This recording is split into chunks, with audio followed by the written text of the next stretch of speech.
Ryan Reynolds here from Mint Mobile. With the price of just about everything going up during inflation, we thought we'd bring our prices down.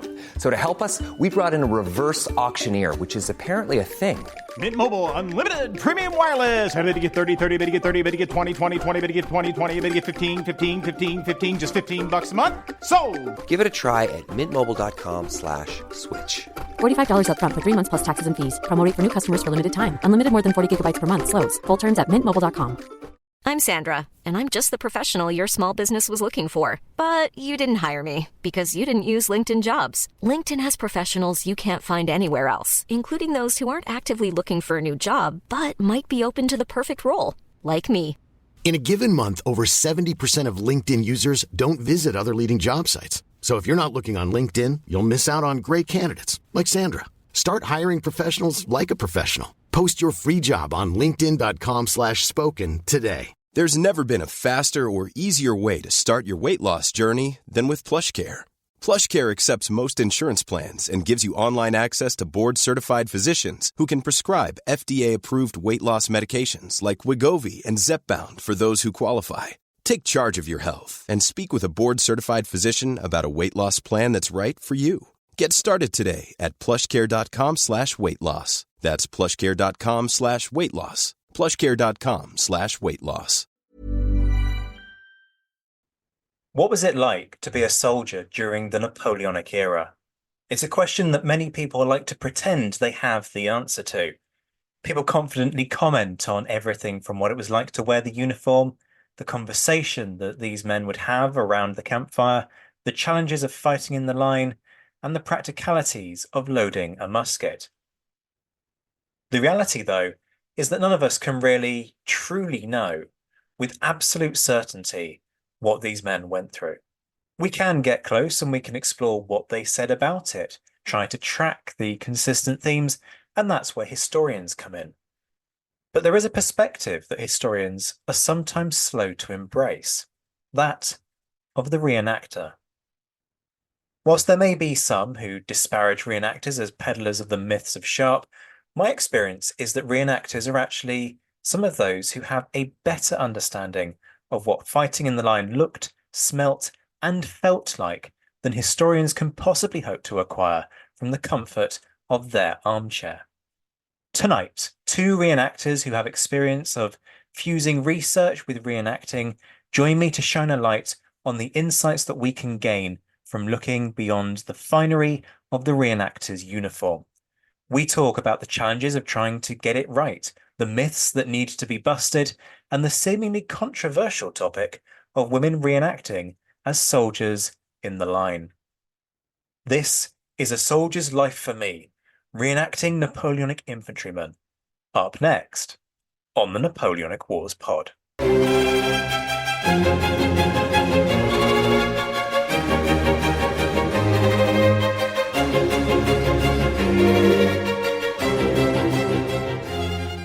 Hello and welcome back to the Napoleonic Wars podcast.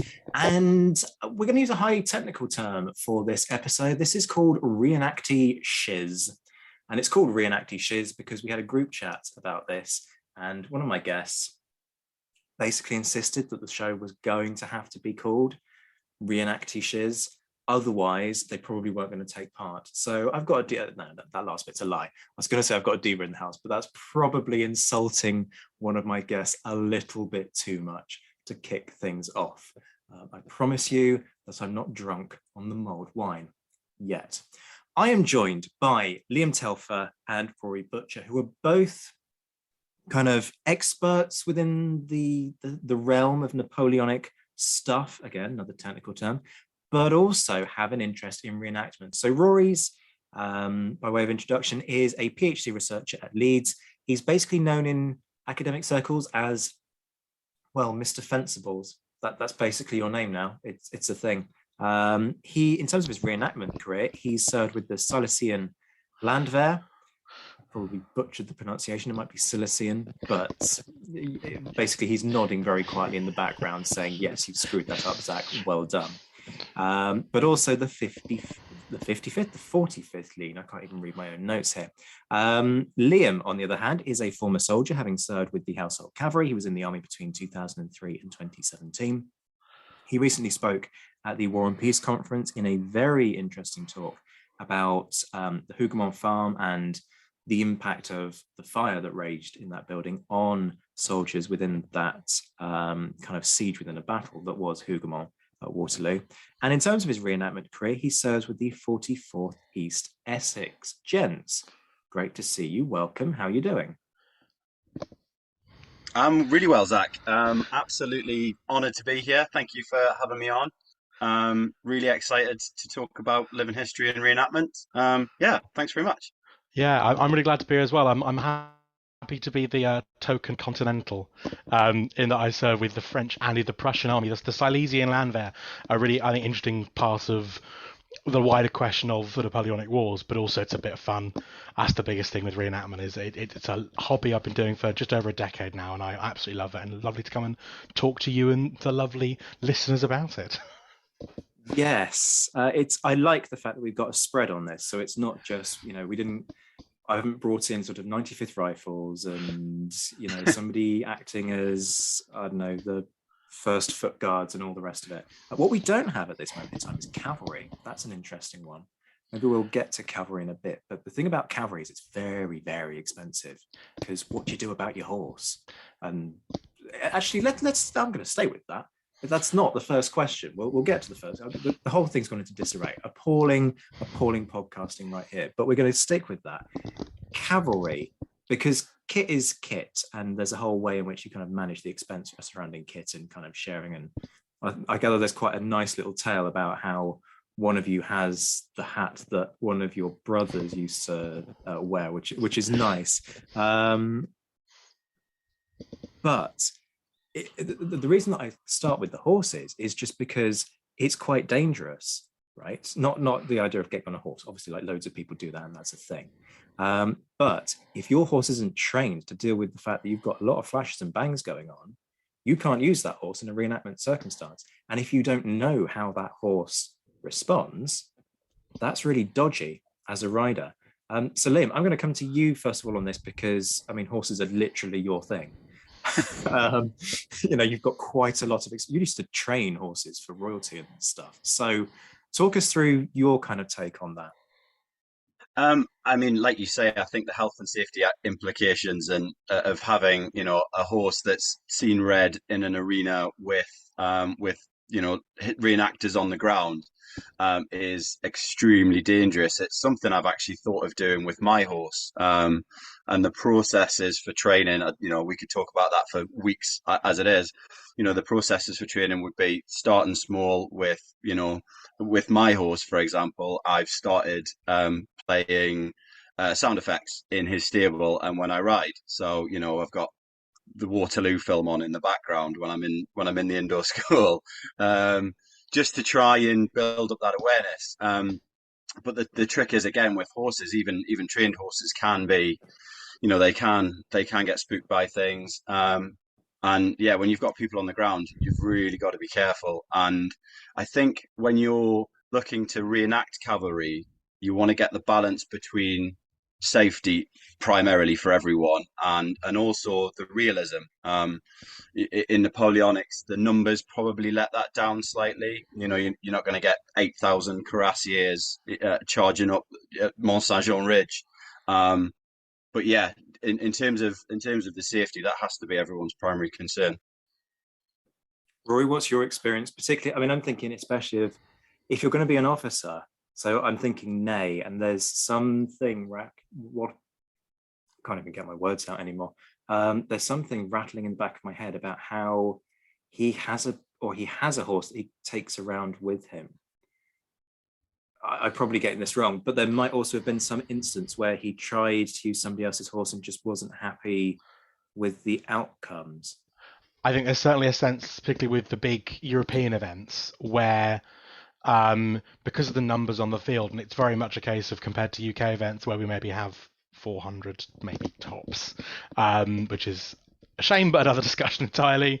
You know, the big European map, particularly looking at Waterloo 200, there were, I want to say, 200 cavalry on the field.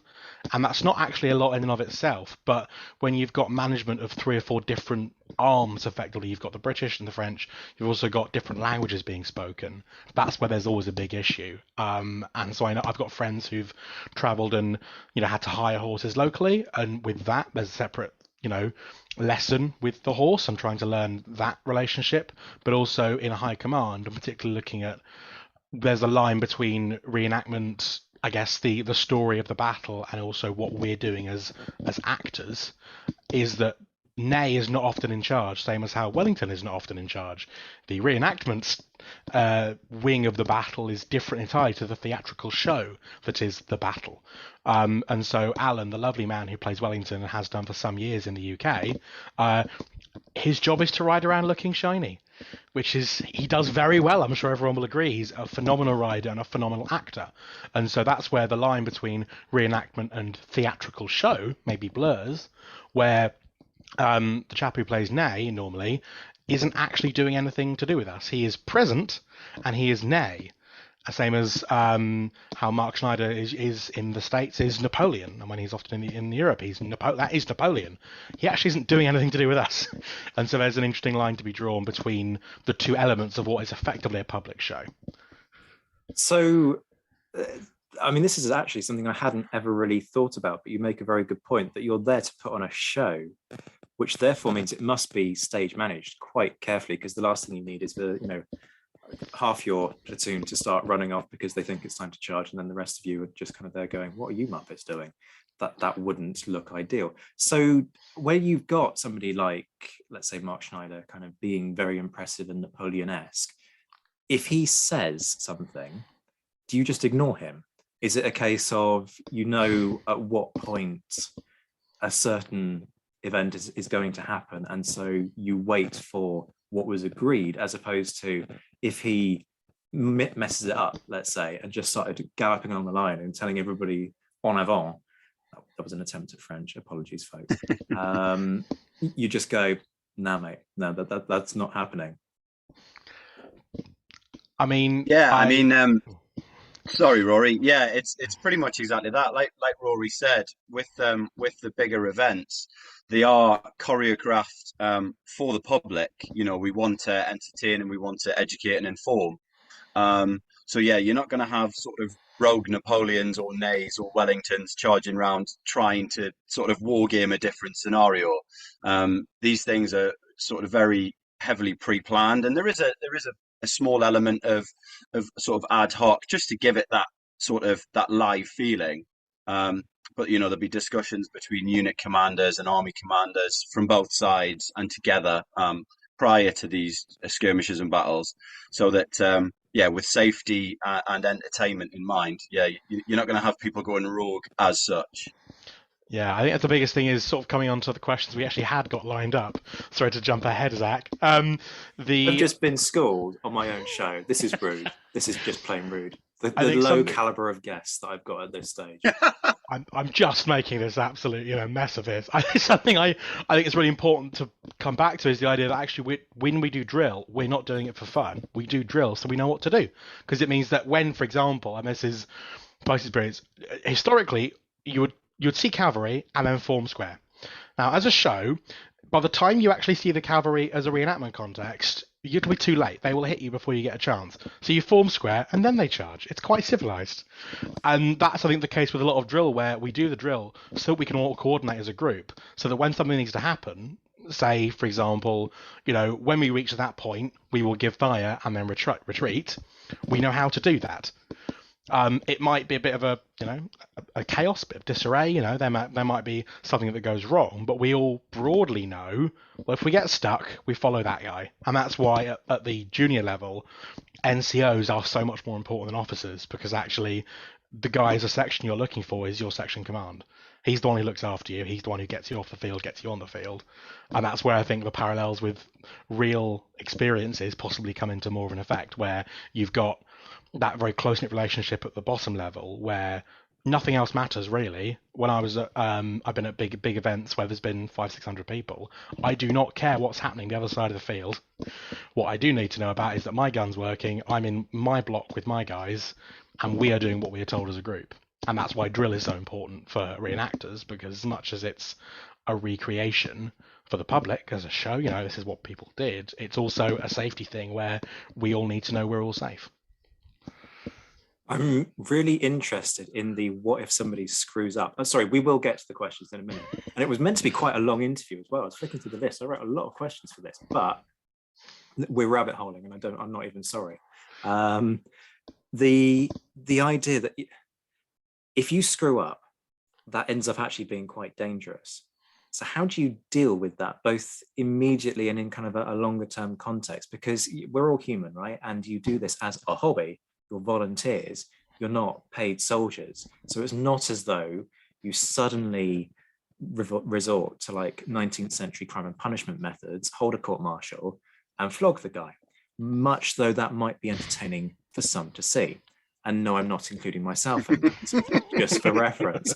But how do you resolve that problem, Rory? I think a lot of it comes down to preparation, and this is possibly where the main thing of it being a hobby. We are volunteers, and so there's lots of work done with every unit about what's the word normally, accreditation, I guess, where every unit will have its own safety procedures. You will do drill in the off season, which I know the 44th are very big on, and other units are as well. It's very important to have that continuity where everyone in theory has passed the safety check. Everyone should know what to do. Things like safe angles for cannons, so you shouldn't be too far in front of a cannon because they are quite loud. You shouldn't be too close, so there are certain safety regulations with regard to how close to fire at certain people. Things do go wrong, but that's where you have to trust in the competency of everyone else at every level, where, for example, your section command can see there's a problem. They will then raise it with the hierarchy above them, and that will eventually get to a point where someone can say, okay, maybe us all charging at that massive hill isn't the best idea. Maybe we should not charge up that hill for the next half a mile. Maybe we should wait for a bit, reload, and see what happens next. Or maybe we should not fire at that cavalry that's about to hit us. I think there's always that sense of trusting at competency, where I imagine with golf you trust that everyone isn't going to shoot balls into the back of your head. I guess that's a comparison. I don't know, Liam, I guess health and safety is a very different thing when you're not playing with, I'd say, real gunpowder is the wrong word, but we're not firing loaded cartridges. It's just gunpowder, right?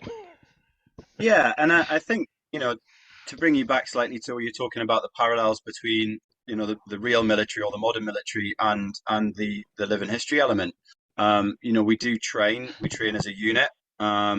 We'll quite often at events train as a brigade, so with other reenactment units. And it is all about that shared knowledge, that response to orders. If you're told to turn right, you turn right, and again, everyone is accredited, and they're deemed competent in using their firearms safely.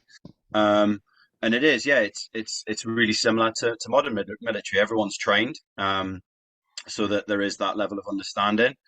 NCOs know their roles in terms of keeping an eye on sections, and keeping everyone in the right place. It is that level of trust and competency within the units and within brigades and then within armies that then works together, which is very similar to the real military.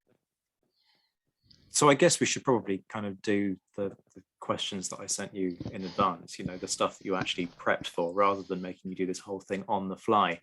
And I was going to start, and this was going to be kind of a very elegant, gentle way in, with the personal element, i.e. what made you guys get into reenactment. So, although it's out of order, never mind. People have had an interesting kind of insight into your knowledge of the technicalities, but let's deal with that kind of human element. What got you into this? Rory, do you want to start off? Well, I guess so. For those who maybe aren't aware, I'm not the most experienced person on the field with regards to life experience. I'm a little bit on the younger end, and so my my reenactment origin story, as it were, is very similar to my PhD origin story. I always loved history. I started on, I'll happily admit this, my dinosaur phase was actually a paleontology phase, that then became an archaeology phase, and then kept moving forward, and I just sort of got stuck on gunpowder. And when I was a kid, I immersed myself as you do, books, films, games, toy soldiers. Now I'd play with 15 mil, 10 mil toy soldiers. Back in the day, I played with Lego and all the rest of it. But I got into a quite a niche bit of TV called Sharp, and I sort of said. Never heard of that. What's that about? No. It's quite. No one's really heard of it. I keep bringing it up, and everyone looks at me blankly. And I looked at that and went, "Oh, I'll go and do that." And I found the unit, which I now know to be the 3rd Battalion, 95th. And I got there, and they were really welcoming and lovely. And they said, "Well, you're 14. You need to come with a parent or guardian." And my parents both went, My dad loves camping. My mum loves dressing up. It's not necessarily the other way around as well. And so we ended up at the same event, bizarrely, bumping into a family friend who you are aware. And we sort of decided, well, you know what? They're happy to make the guardianship work. You can go along and we'll dump you in a field. And I spent my 15th birthday at Lincoln Castle with the 44th. That was 10 years ago or so. And since then, I've done other periods. I did Agincourt 600 in 2015. I sort of say myself as a freelance medievalist. I do other bits for a friend who's a private contractor.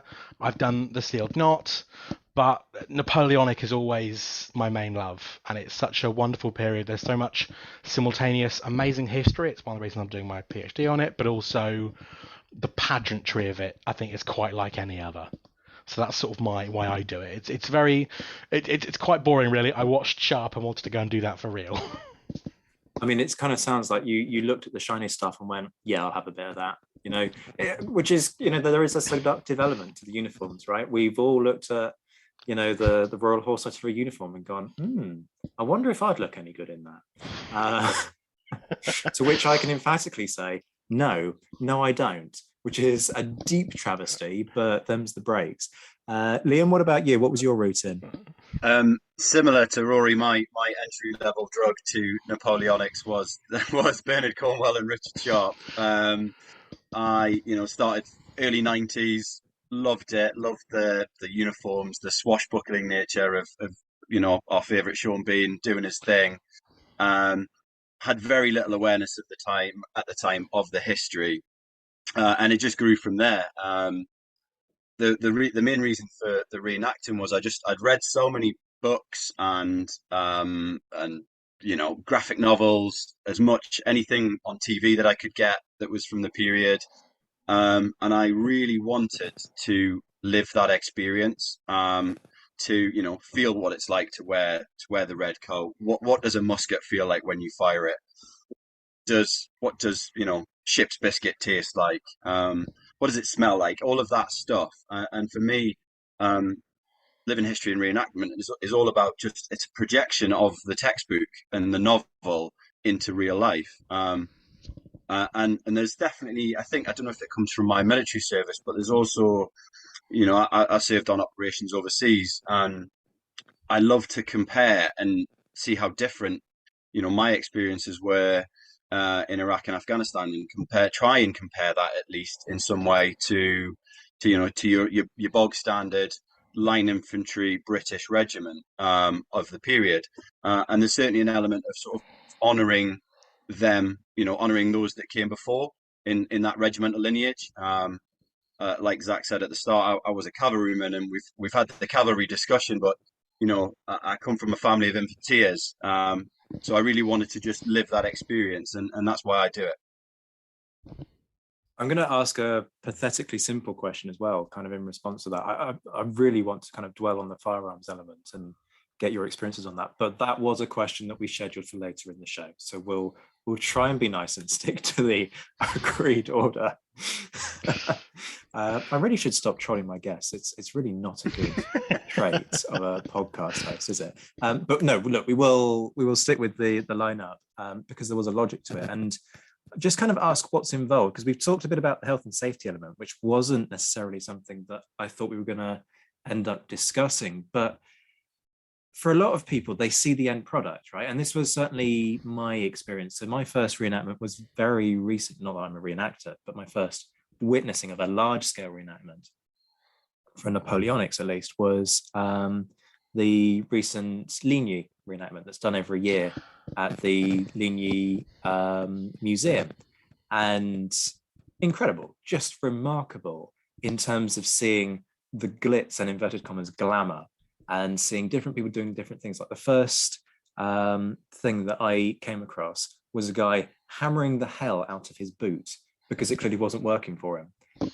And so it's those little things like that you start to realize this is much more than you get in the car, you drive down, you put the uniform on, you stand there looking impressive for a few hours, then you drive home. So talk us through the behind the scenes stuff, if you will, that goes into making that end product for the public. I think it all starts basically with research. Research for days. That's where it begins for me, because you want to wear a uniform, you want to carry out drill. None of that happens without finding out as close as we can, at least, to what actually happened. What was drill? What was the uniform? What was the uniform made out of? How was it put together, and all of those things. So in terms of what's involved to start with, it is just research, and then it's learning that drill, those processes in a 19th century way. I know that sounds quite crazy, to learn it in modern terms probably wouldn't work. So we've got a we use drill manual that's based on Dundas and movements that the soldiers would have carried out. And yeah, it's everything we do, I think, is all based around what research we can find. I never thought that I would spend so much time in the National Archives reading about, just trying to read soldiers. What were soldiers doing on campaign? What was life like? And we get, we're lucky to have a lot of primary sources from Spain and from the Low Countries. And yeah, that's the big one for me. It's just research and getting it right from the beginning.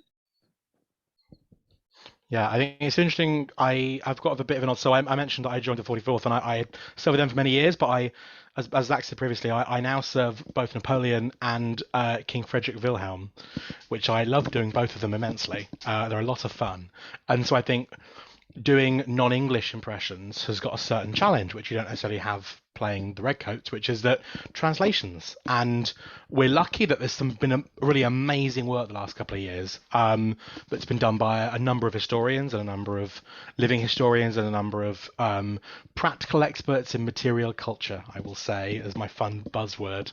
And that means that research becomes a whole other level of importance, to where it's not just, well, we see how the modern army does things, or there's other research done. It's having to do a lot of it from scratch. Our drill book, which I've got on my shelf just there, I think. Yeah, it is there. The School of the Soldier, School of the Platoon, and the School of the Battalion. We've only had those translated for about 3 years. And so where previously the French army has been going off some very good work, some very good translations, we've not had the whole picture. And so that starting point of research to be able to build up a picture of what the army did, but also what the ordinary soldier's experience was.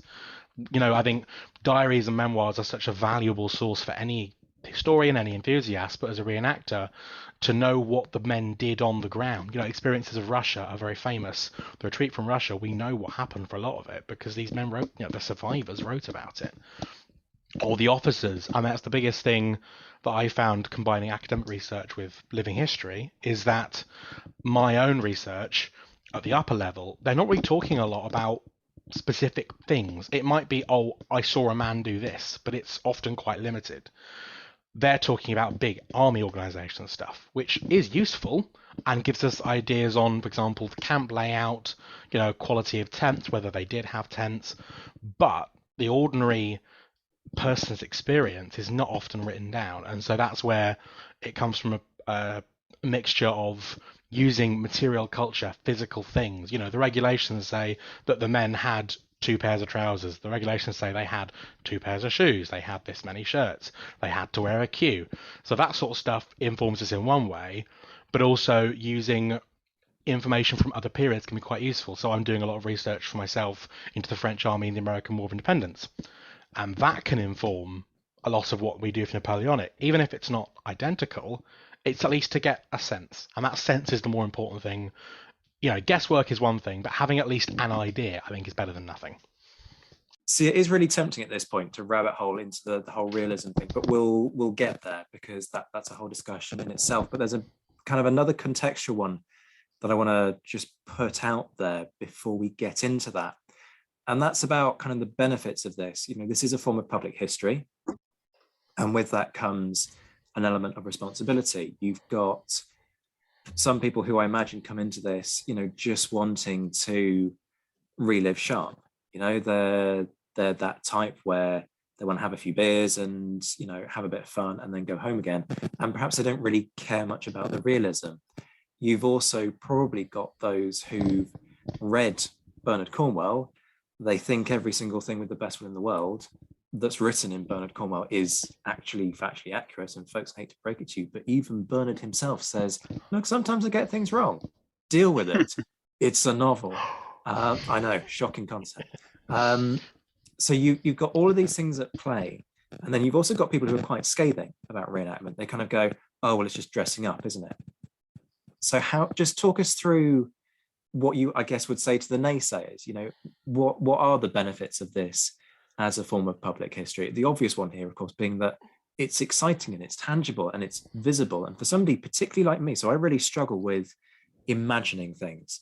I can do the research thing and I can crunch numbers and all the rest of it. But in terms of physically getting into my mind's eye, what does a cavalry charge of a whole brigade physically look like? What does a battalion of, let's say it's 500 men in this instance, standing there in square or firing in line, what does that look like? Reenactment's a way of addressing that for people like me. So just kind of talk us through the benefits.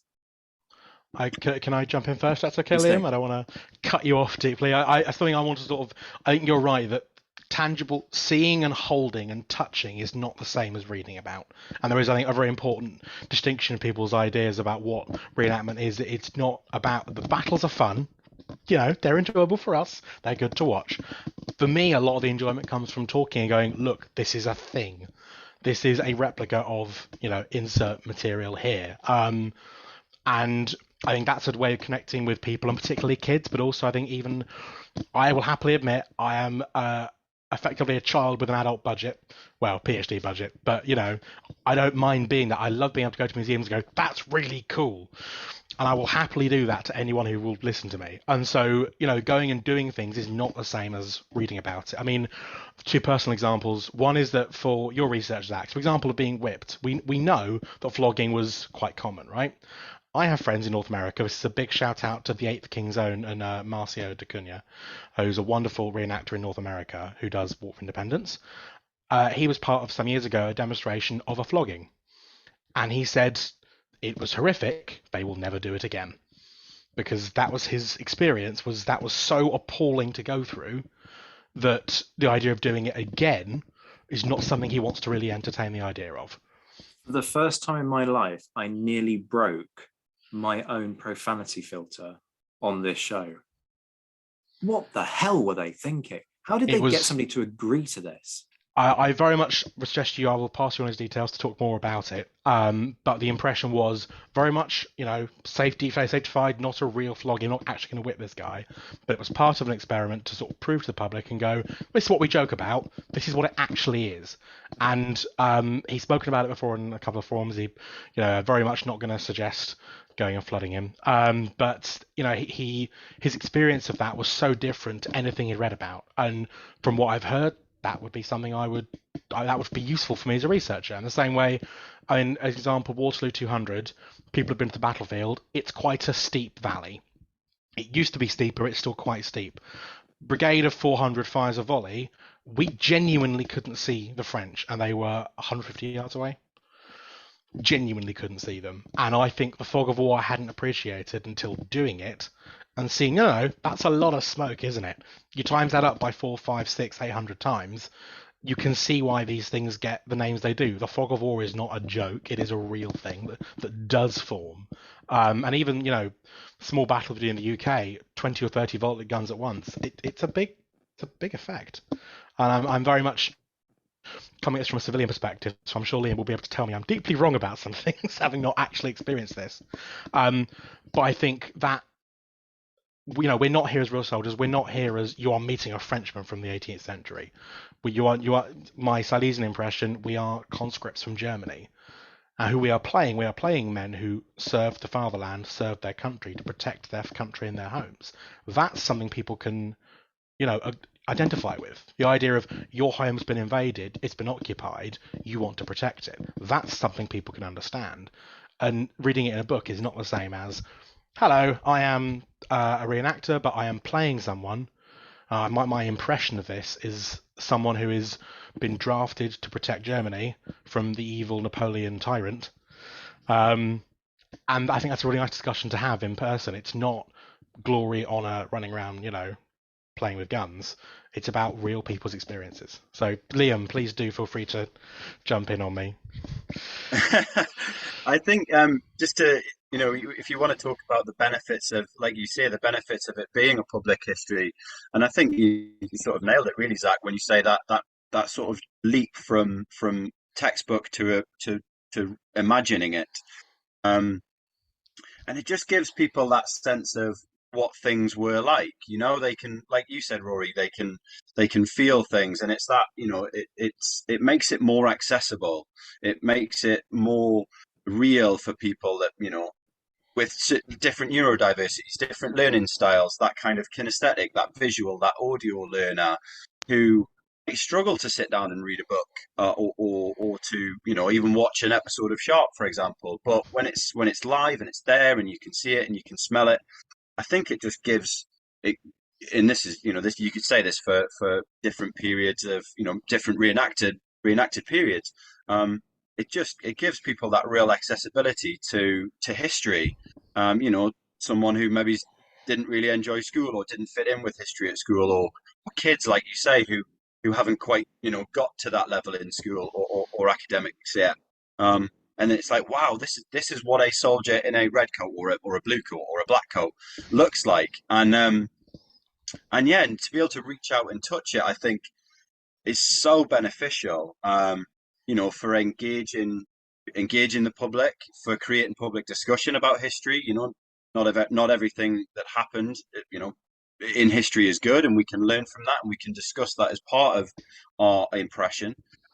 And it also brings, I don't want to sort of name drop too much, Zach, but it brings new projects and charities like the Napoleonic Revolutionary War Graves charity to the fore, because, I'm stood there in the bog standard line infantry of the British Army of the time, and we can bring discussions like the charity work to the fore and say, this is why it's important, and that accessibility that follows on from it.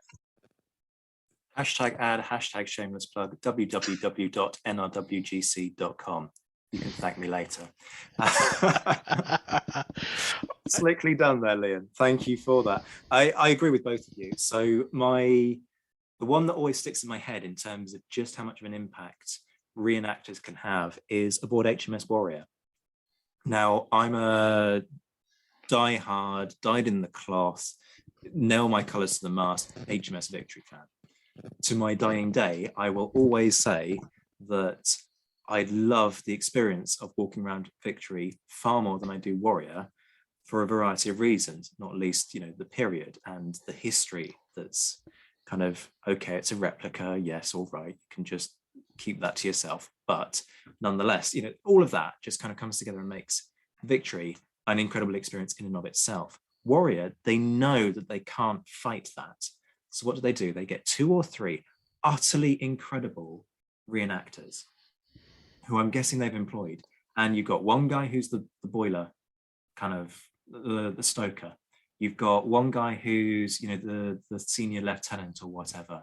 And they are in character every second of the day. The way they hold themselves, the way in which they speak, the accents that they use. You've got this one guy who's sort of, at the end of it, you can be incredibly normal and thank them for imparting that. And they just sort of go, sir, ma'am, and then stride out. And you just think it's incredible in terms of giving you that sense of just that flavor of what it's like. And it completely changes your experience, because Warrior then goes from being a ship that you walk around and go, oh, this is interesting, to this kind of quasi-immersive experience. Obviously, it's not fully immersive. We all know that. But short of getting an entire crew and sailing the wretched thing and, spending 3 weeks on it, that's the closest you're ever going to get. And that's remarkable. There is, I guess, the flip side, which I kind of alluded to earlier on, which is that you do get some people who must turn up and they've read Sharp and they think Sharp is true. And so for you guys, as part of that unit, you've got to take this individual who thinks it's all Sean Bean and go, no, actually, it's all, William Wheeler, let's say. How do you go about handling that? Because in the interim, where these people are learning the reality, they're still public facing and they're still able to turn around and go, yeah. So what you had is, the situation where you could tap load a musket and you're just thinking, no. Or, spit loading a musket, great way to blow your head off, So just talk me through that problem. Liam, do you want to take that one first? Yeah, I think I look at it very similar, but slightly differently. For me, if someone comes up to the unit and wants to join, for example, and like you say, they've read Sharp, they think it's gospel, they look at it like you would a textbook. I don't mind that, because they've got a passion for the period. They've got that passion, and that, without sounding like a Bond villain, that is moldable. That is someone that I can train, like we discussed earlier with drill, and we can say, this is what's good about Sharp. This is what's great about what Bernard Cornwell has done for the period, and we can mold that and direct it forward. And you're right, they are public facing, but I would never let that put anyone off. You don't have to be, you don't have to be a PhD student to become a living historian. It's the passion for me is more important than anything. And like you say, we can train, we can discuss, can talk about low level tactics and unit history, like particular battalions history, right up to army level, campaign level, general feelings across society during the period. And I would love people to come into the hobby with that passion, almost more than I would someone who comes in and has said, I've read everything there is to know about the Napoleonic Wars, here I go. I'd rather someone with that passion that would be directed into living history, which is a fun hobby fundamentally. We do it because we love it. Like you say, none of us are getting paid. We're all sort of actors, really, in that sense. And direct them in the right ways, and let them grow and let their own. Anyone who has that passion to start with, it will only grow when they join these groups. Definitely. I think it's certainly coming from a perspective of not serving in a red coat anymore. I think something else I've noticed, especially, and this is also partly since doing my own research and sort of being open to not criticism, but open to new ideas, is that it's surprising how little the public at large know about Napoleon. He is famous as a figure. He is well heard of. You say Napoleon to most people in the UK, they'll go, oh yeah, short guy, wars, those things. But actually, not a lot of people know about who he was, about the period, about the fact that people who were serving in the French army were not all diehard Bonapartists. Most of them weren't, in fact. And so I think something I've really enjoyed is being able to challenge I think, where people have come and said, "Oh, so are you blue? Are you French? Is that right? Like, I know the British; they're the ones I care about. You guys are here. You're the baddies, right?"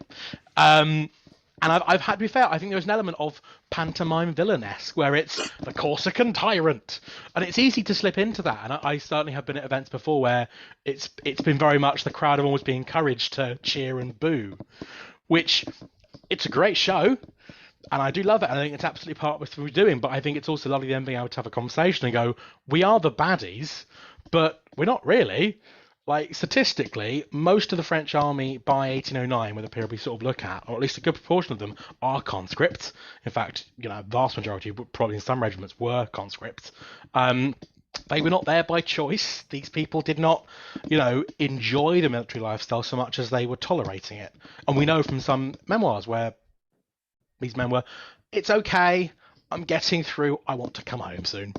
And so it's nice being able to sort of balance that slight theatrical element to it and enjoy that, but also go, no, you know what? These were real people. No one's ever a cartoon baddie.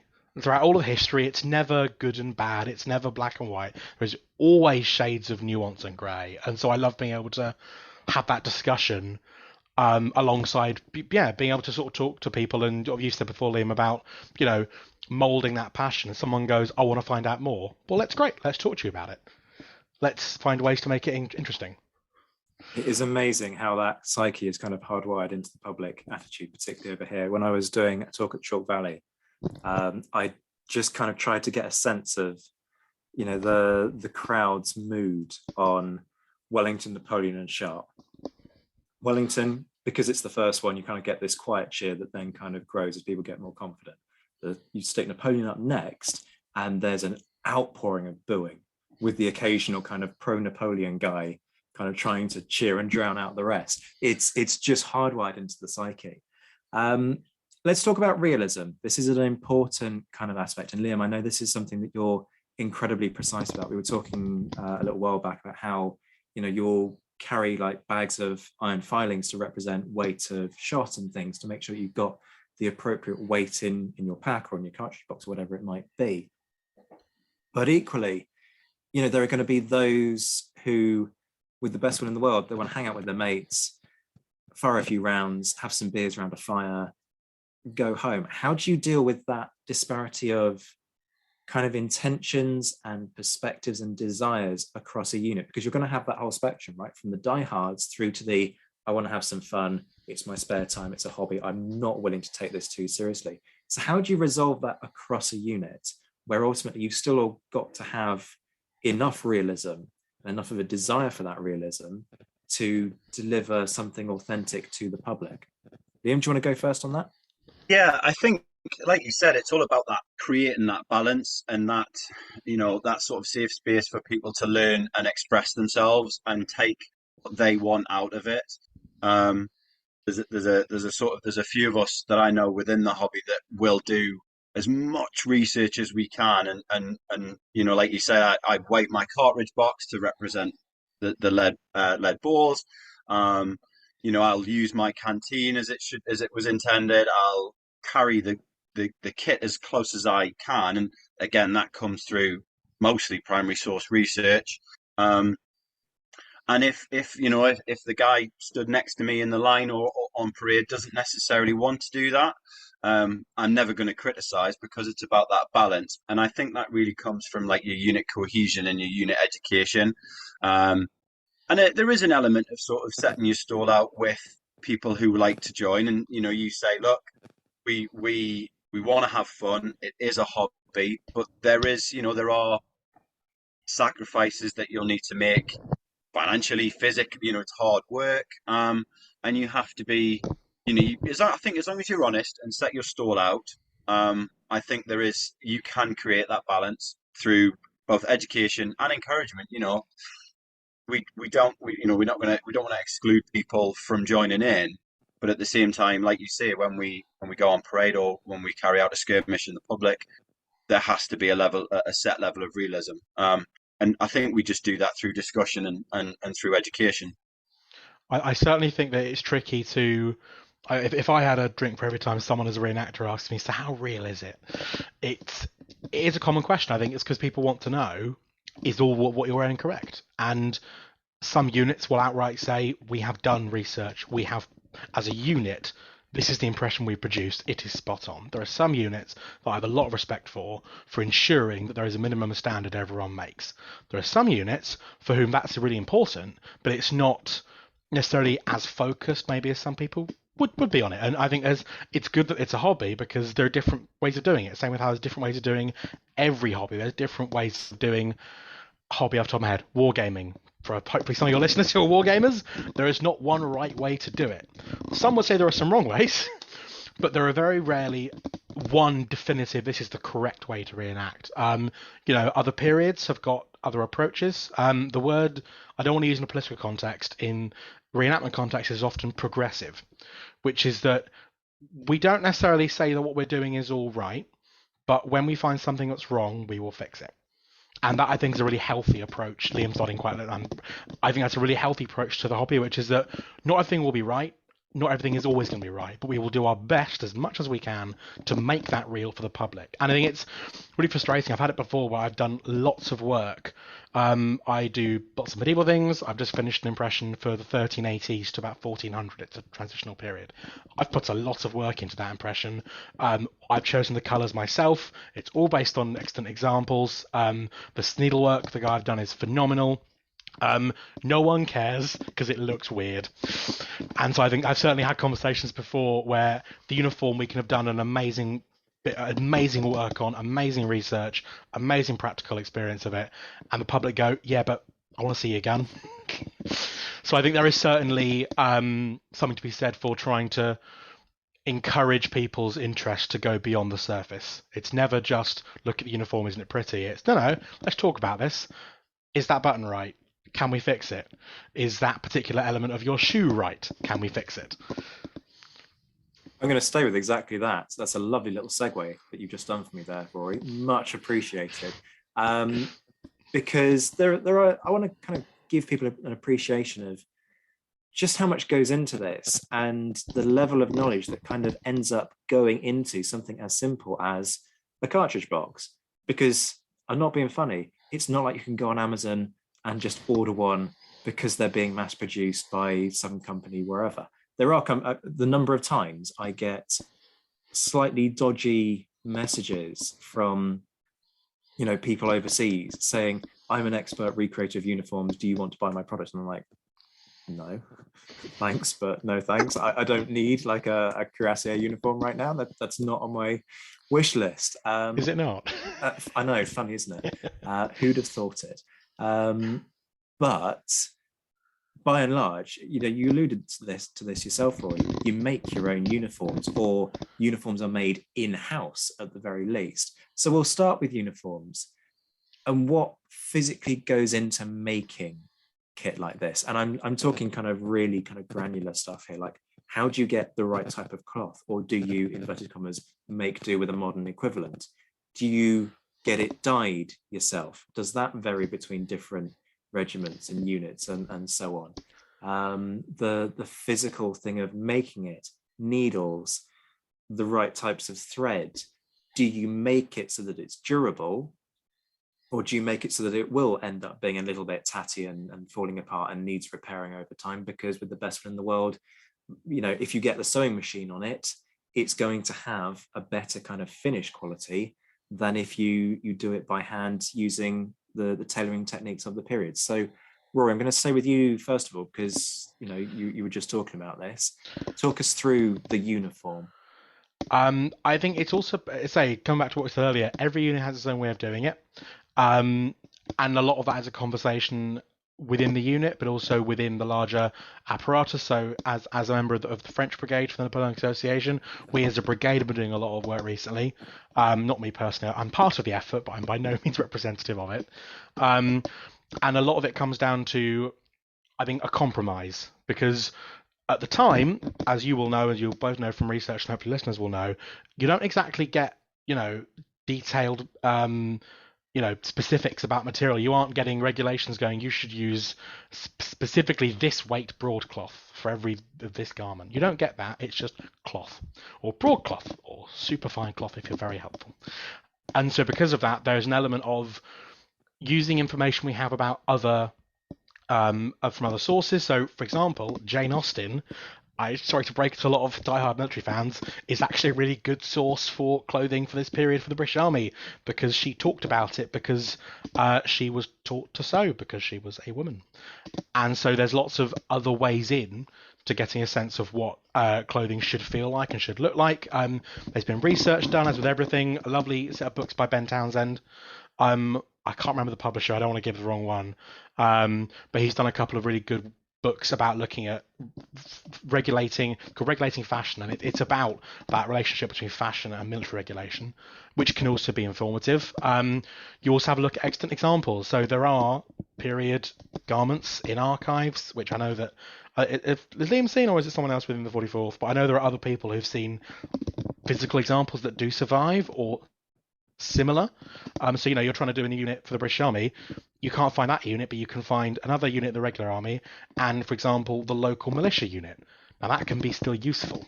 So there's that. There's also sometimes patterns. So the French army, we do not have an 1800s pattern for the breeches. We do have the 1786 pattern, which can be, that's good enough, isn't it?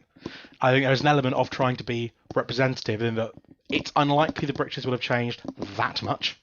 So we can use that, and if we find it's different later down the line, we do that instead.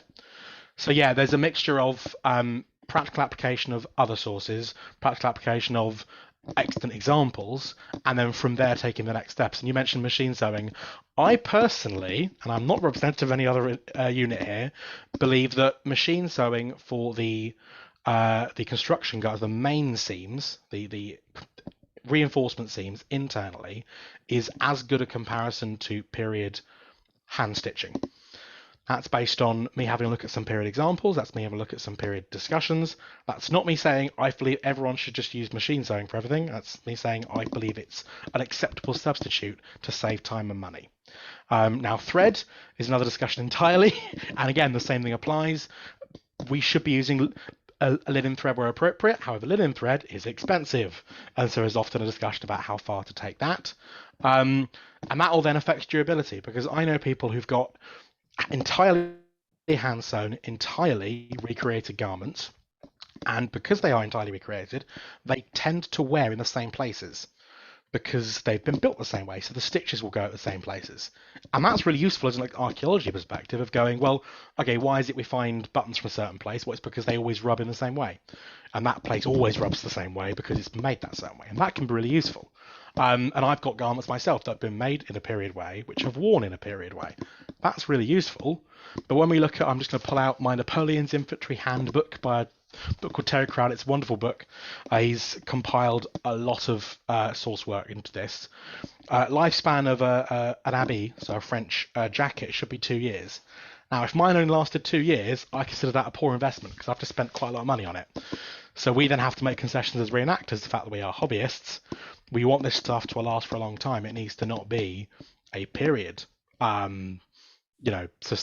durability quota. It's got to last longer than that. So we then have discussions about, how far that needs to go. So I'm waffling a little bit. Basically, it's not as simple as just buy material, sew thing. I think it's possibly the best way of saying it. Liam can feel free to tell me I'm wrong. No, I think you're absolutely right. And I don't think we need to drag it out too much, but I think that for a lot of reenactors, it's really important to get that balance between realism, cost, and availability. You want it to be realistic, but ultimately it costs a lot of money, and you have to balance that with life, the cost of living crisis, etc. We know how hard things are at the moment, and availability. Availability of either source material or of the actual materials themselves. Hey, I'm Ryan Reynolds. Recently, I asked Mint Mobile's legal team if big wireless companies are allowed to raise prices due to inflation. They said yes. And then when I asked if raising prices technically violates those onerous 2-year contracts, they said, "What the f*** are you talking about, you insane Hollywood ass?" So to recap, we're cutting the price of Mint Unlimited from $30 a month to just $15 a month. Give it a try at mintmobile.com/switch. $45 up front for 3 months plus taxes and fees. Promo rate for new customers for limited time. Unlimited more than 40 gigabytes per month. Slows full terms at mintmobile.com. Millions of people have lost weight with personalized plans from Noom. Like Evan, who can't stand salads and still lost 50 pounds. Salads generally for most people are the easy button, right? For me, that wasn't an option. I never really was a salad guy. That's just not who I am.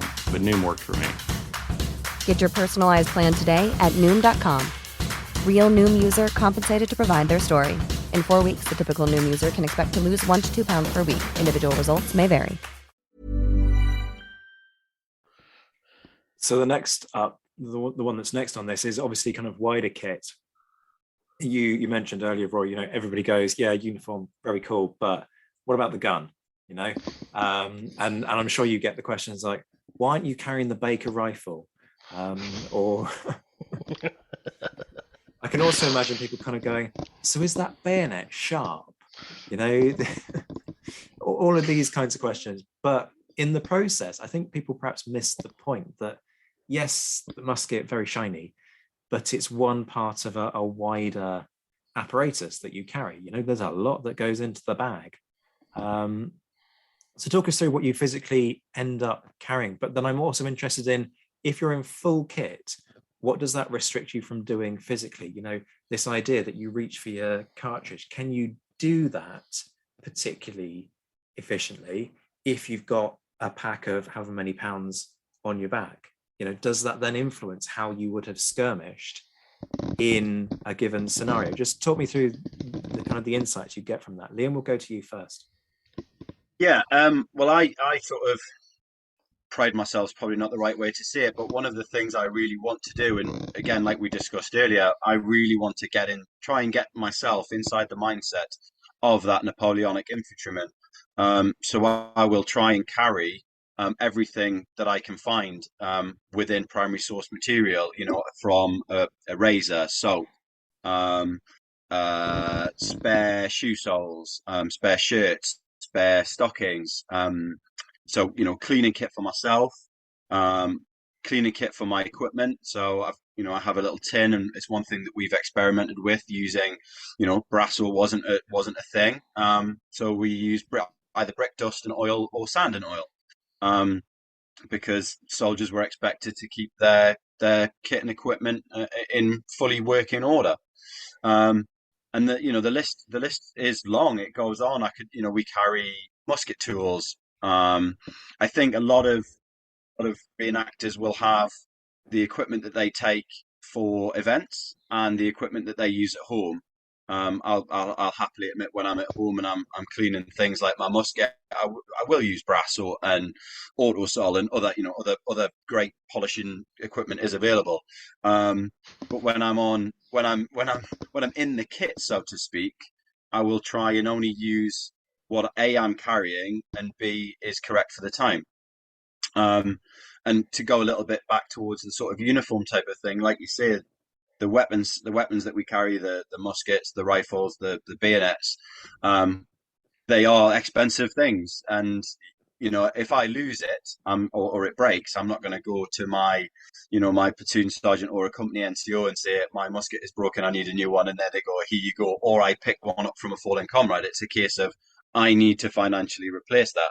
So yeah, to look after it in that sense is there is again, it's all about that balance, isn't it? Like we've said. But in terms of carrying that equipment, I find personally that once you're in it, it's actually very functional. You can look at sort of Clausewitz's research into that kind of that enduring nature of warfare and that balance of lethality and practicality. The heavier something is, the heavier the gun, the more horses it needs. It is more lethal, however, it is more likely to either break or require more maintenance, servicing, transportation. So in terms of what the period that we're reenacting, we're not necessarily modern fighting. You look at the sort of the birth of the light infantry and the riflemen, and I think that's probably the birth of modern army tactics, certainly in the British Army. But that balance between, I need to be identifiable on the battlefield to my unit commander and my unit NCOs. I need to use the weapon system that I have, a smoothbore musket, and it needs to be in such a way to give that lethality, that firepower. Therefore, we need to be in big blocks. Otherwise, it's not going to work. But things like firing, loading, moving, the drill, once you're in the kit, it's very functional, and I find it comfortable, and it lets me carry out all of the things I need to do. Like you say, I can reach my cartridge box. It's designed in such a way it sits in the right place. I can load my musket. I can get my canteen if I need it. I can get my bayonet out if I need it. Similar to modern things, I've got my knapsack with my, my cleaning kit and my wash kit. Not something I'm going to need during a duty period or a period of battle. But when I stop and, we either make camp or we, take a lull, I can take it off and I can sit on it, I can lean on it, I can get things out of it. And I genuinely find it very practical in that sense. I think something that interests me about the way that people perceive the past, and there is this very famous quote, the past is a foreign country. I find it interesting to remind people that humans have always been practically the same. Like, we've had different fads, different trends, different interests. We've all fundamentally wanted the same things. We've all always done things the same way. Things are never done historically because it was quaint back then, wasn't it? And I find that a lot where people go, well, why are you done that way? Well, what would you do instead? And actually, a lot of the questions people have are resolved by that basic fact that what's the alternative here? So, for example, I don't carry my pack completely weighted. I will happily admit I'm not as far down that road as Liam is. Oh dear, is there going to be beef between the two of you? I hope not. So that's the thing. So I will make decisions for me because I have health conditions that I need to manage and be aware of. Also, the fact that I'm 6'5", and I have found so far one reference to a man my height in the 10 years of the Fencibles, and I found 2 other mentions of men this height. One of them is the famous sapper at Hougoumont. And the fact that he's mentioned as being this tall means it's weird. So it's not very often you find people my height, and so that affects the way that my body works and the way that historically maybe it didn't. So I'm conscious of that. I'm also very conscious of the fact that we have to prep for effectively every scenario. We have to prep for example, you're on campaign in Russia, you are not expected to go on a parade tomorrow, in all likelihood, whereas we might do. So there's demands on us that maybe that they didn't have historically, and we have. I will admit I use Brasso for my brass work. I cheat and use modern 3-in-1 oil because I'm a cheapskate. I know Liam's giving me horrified looks, and so I think that's the thing where it's that balance of cost investment. It's a hobby. We're also public historians, and it's that balance of everything else. We have resources that they didn't have access to. Equally, I think when we're talking to the public, it is absolutely important to do things historically. The idea of in the British Army, not everyone carried a wood axe. You would ask your sappers, your pioneers, to go and do wood chopping for you, and that was part of their job. In the same way that you're looking at service in the Peninsula, for example, we know that several armies ditched their warm stuff during the summer, and we know they then paid for it. And I know that I'd have done the same thing. Because if it's hot, I cannot handle doing anything else. And that's the biggest question we have as reactors is, are you hot in that? And that's never meant as bad luck to you guys. It's meant as a way to start a conversation. I think we should use all of this, is people are always asking because they want to start a conversation and don't know how to. And so often, I'll be honest, I went through a period of really hating that, aren't you hot in that? Is that a real fire? But that's often a way to get into a discussion about what is it you're wearing, why are you wearing it? And a lot of the answers to that point are, I'm wearing it because the alternative makes no sense. This is the best thing we have for this scenario. So what is the answer? I mean, my guess is, of course you're hot in that. This is wool that you're wearing. Not as much as you'd expect. And I'm aware that I'm also speaking as a chap who's carrying more insulation than maybe historically they did. I'm unashamed about that fact. Actually, you'd be surprised, because if you're wearing, and this is the other thing where it's important to pay attention to fine detail, if it's natural material, sheep don't, boil to death in the summer unless there's excessive amounts of wool. Wool is a breathable material. Linen is a wonderful material I love wearing as a shirt. And in the French army, you were wearing, admittedly, a woolen, it's called a vest, but you're wearing 2 layers of wool and a shirt, and then on your bottoms you're wearing, in theory, woolen breeches, woolen stockings, and overalls of linen. That's quite a lot of material, but actually it's all quite breathable. I'm sure Liam has found the same thing with him, where it's up to a point, but feel free to. Yeah, I'd agree. I mean, I've got a wonderful. It's probably one of my favourite things. I've got a wonderful period correct greatcoat, British infantry greatcoat. and it's like a hug from the king. It is one of the most wonderful garments I've had. It was made by a really great guy called James Graves, who does a lot of Revolutionary War stuff and Napoleonic stuff. His research is brilliant. His materials are spot on. The way it's constructed is spot on, and it is 100% functional. It's cold. You put your greatcoat on, you are warm. Brilliant. That's what it says on the tin. I like it. Absolutely. I'm going to stick with a point that Rory touched on, though, which is what you would ditch. So, Rory, you ditch the kind of the cold weather stuff in hot weather. If you were a private. In the heat, I am awful. I cannot.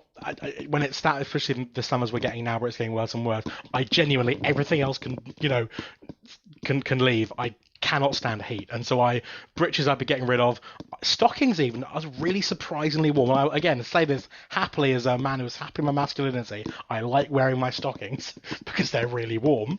I also would say, the French Grenadiers, which I do as my main French impression as a grenadier in the line, have different kits. I have got a bearskin for when I'm doing that, the bonnet de pluie, which is the fur bonnet, which is a wonderful name for a hat.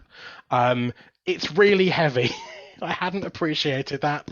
I absolutely would be ditching that, and we know that there were problems with supply of those, and they were phased out quite quickly because it became very apparent that they were absolutely unfit for use.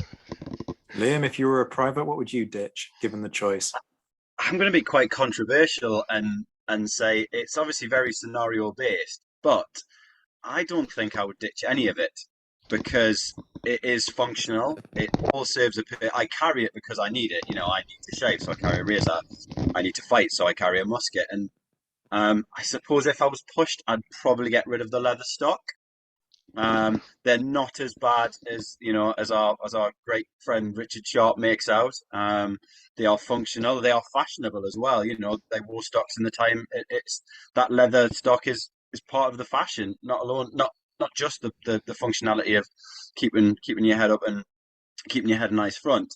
But they're not that bad. Once they get warm and they get a bit of sweat on them, they do loosen up a bit. But I think for me, I need to keep it. I need to carry it. So if I don't have it, I can't use it.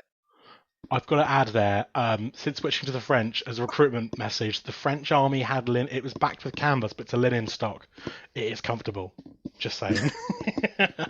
He's on the recruitment drive already. Another kind of ad and shameless plug, but we'll let it go. I can't hug all the limelight. So I want to talk about weaponry as well. Now, Liam, you're a veteran. You know your way around a firearm. But this is a very different type of firearm. So, I mean, with the best will in the world, and for all the people who like to make jokes about budget cuts to armies and produce memes and so on, we're not at a stage where we're resorting to, muzzle-loaded single-shot weaponry in the British Army. We have moved on. So, I mean, what's it like comparing the two, particularly the first time? I'm sure you knew about all of this, but you're trained to use whatever assault rifle the army uses or whatever submachine gun it is that they give you.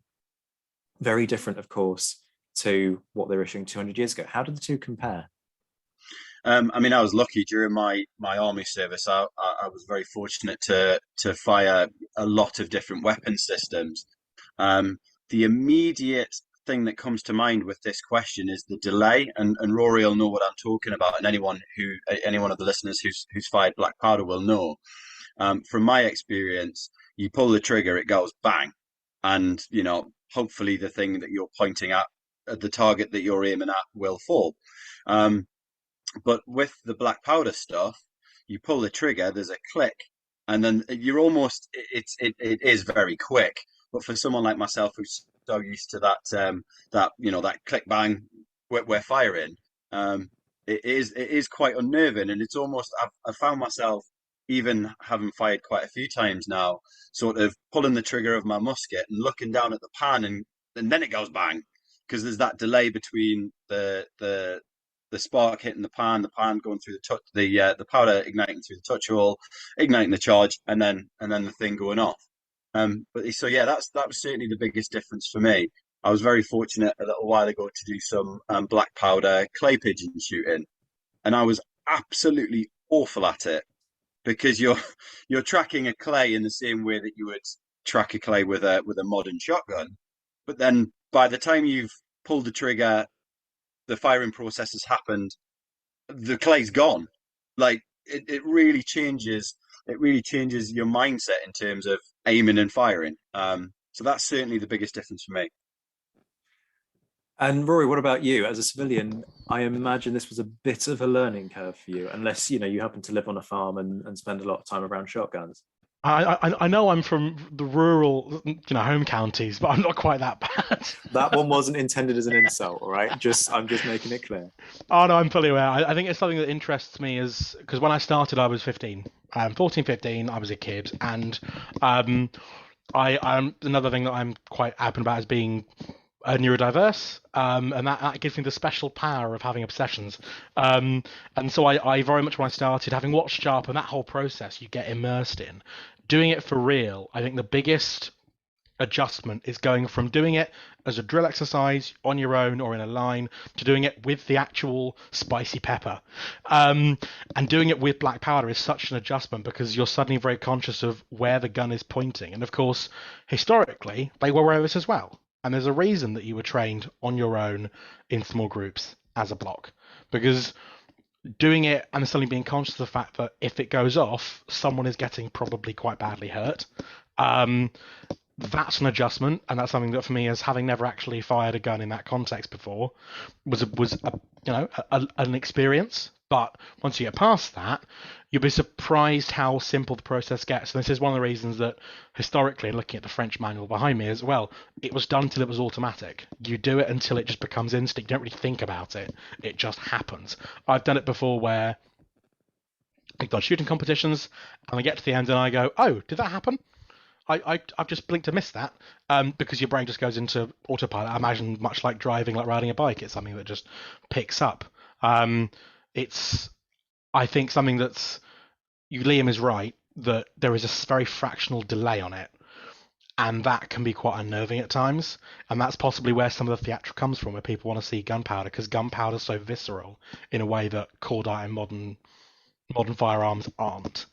Black powder is so it's a spectacle. That's what people want to see, really.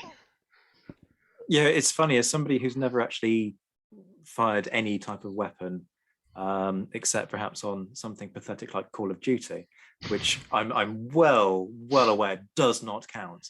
When you listen to it, you kind of hear the click shutum. That's a really bad way of describing the sound, but you both nodded, so you know exactly what I mean. You can hear almost like the fizz and then the bang, as it finds the charge itself. So it's interesting that as a user, I guess you're kind of expecting that immediacy, and it's sort of slightly weird that come on, can you fire please, because I would like to not have to be dealing with a misfire here. That's going to be quite complex. So it's interesting to hear your perceptions. Have either of you ever fired a live round within a musket? No. Some point I will. Okay. Unfortunately, that this is where the modern stuff gets a bit boring, where it's the legalities of it. So for those who aren't aware, a musket qualifies in the UK as a shotgun. So we have shotgun certificates for that. The moment you add a single ball down the end, it becomes a firearm, because that's what makes it. That's my understanding of the way the law works. So there's lots of little things to play around with to make sure the police are happy, to make sure the home office is happy, make sure that everyone hasn't got a problem with it. So at some point I will, but it's normally done on range days as a process. I imagine Liam will at some point with the 44th. Do either of you have a sense of whether there's a difference? Because we always talk about the kick, right? And my belief, and Liam, you're far better placed to know about this than I would. My belief is that the kick on a musket, particularly if you've loaded a lead pellet in there, is going to be substantially worse than a modern day firearm. Do you guys have kind of any stories from people who go, the first time you stick a bullet down the muzzle, you really feel the difference when you pull the trigger? Has that come up in discussions with your colleagues? Yeah, definitely. A good friend of mine, James Harlow, he's fired live muskets with his group, the Buffs, and the again, like Rory says, the legality of it is we have to use slightly smaller charges because of compared to the period. Sorry, and it has to be obviously done with all the sort of safety and legal stuff to back it up. But yeah, from what I'm told, and I again, like Rory, I'm all in for doing it. Once we can sort out exactly what we need to sort out. But from what I'm told, the kick is substantial. I mean, with a lot of modern weaponry, it has recoil springs, it has gas parts to absorb and to redirect some of the gases and that recoil. But with a musket or a Baker rifle, for example, it's all at one end and it's all going out the other, and that's all going back into the firer's shoulder. So it's definitely something that I'd love to do. I mean, even from my own experience of firing blanks, if you will, you can still get a bit of a bruise. It can still kick when you've fired 50, 60 rounds in an engagement. You will still you'll still feel it the next day, and that's completely live. So yeah, from what I'm told, it kicks like a mule, to use the phrase. Yeah, honestly, the interesting thing for me is that we know that people were aware of this because we know that certain patterns of muskets had different stock weights. So we know they were trying to factor that in. We know that some guns were made heavier, so they reduced a little bit of that. And I think that's really telling as well. I did not know that. That's really interesting. Every day's a learning day. I want to talk about maintenance as well. I am conscious that I promised you chaps that this would be like an hour's interview, and that that's all you need to give up in your Christmas period. And we're not even halfway through the questions that I sent you. So apologies, but we'll keep going. Maintenance of a firearm. In the interest of time, any myths that you want to kind of dispel, I guess, as well. So the obvious thing for me is kind of the 3 rounds a minute thing. Is it feasible? Isn't it feasible? Because you've also got this point about ammunition, right? You carry, what is it, 60 rounds, I want to say, which, okay, in theory, yes, you can fire 3 rounds a minute, maybe. And then in 20 minutes, you're out of ammo. Where's your ammo refill coming from? So just talk us through both of those things, maintenance, but then also experiences handling, inverted commas, fighting with these weapons, and within that include things like bayonets. I think in terms of maintenance, it is wood and metal. They're quite simple to maintain. I try and use boiled linseed oil for my stock because that's correct, and it looks good, and it maintains the wood. Like Rory said, it's sort of grasso and oil. Really, it's quite simple. It's something that I try and do at least once a month. My gun's locked away, and I'll take it out and give it a good dig out and clean and polish. And we're not using them all the time, like they would in the period. And we said earlier, that cost and that maintenance, you want to look after it because it's expensive. In terms of myths, 3 rounds a minute is definitely possible. It's definitely possible for someone who is competent and well trained. I think no one's going to learn the drill and then all of a sudden be doing 3 rounds a minute. You commented earlier on sort of spit reloading. I'd be less worried about blowing my head off and more worried about my lips sticking to the hot barrel because those things get extremely hot.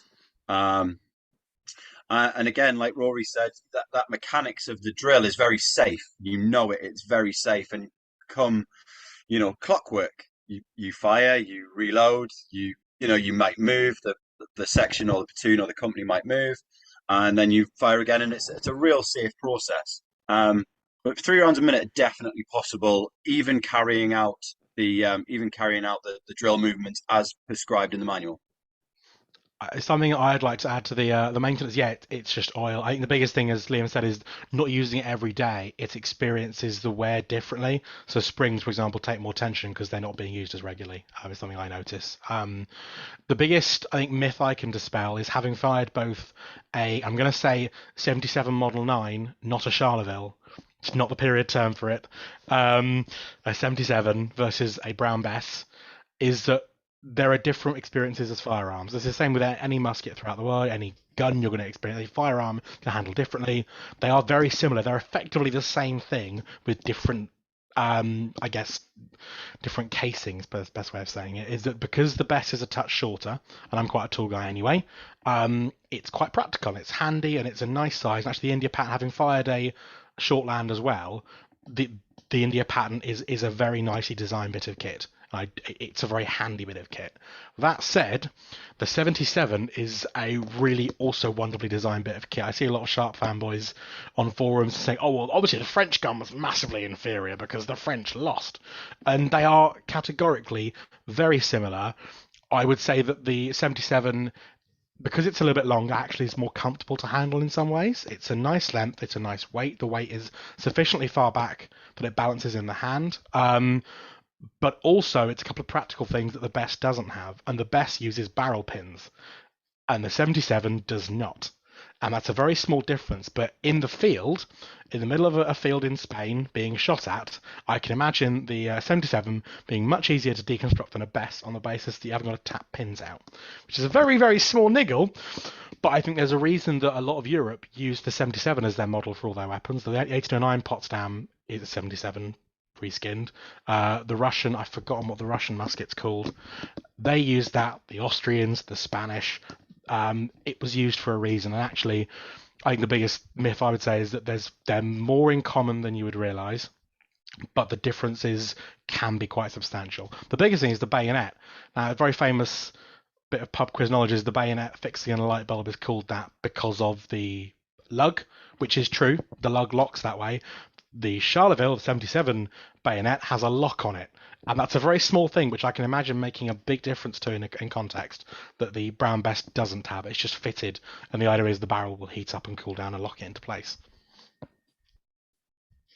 So the next kind of obvious question, and apologies, some of these are dumb questions, but they're interesting nonetheless, is about changes in perspective. How, if at all, has it changed the way in which you think about the period and your knowledge of it? I think for me, by doing the living history and reenactment, it has made sense of a lot of stuff that I've read.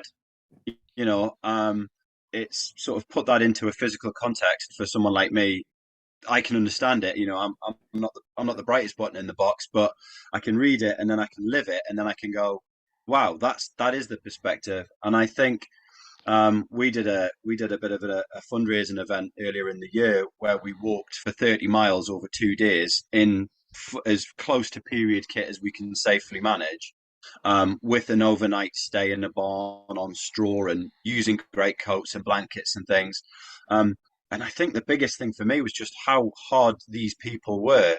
Not only the men in the red coats, but the women, the wives, the camp followers, how hard they must have been just to exist in that world and continue to live and fight. That's the biggest thing it's given me.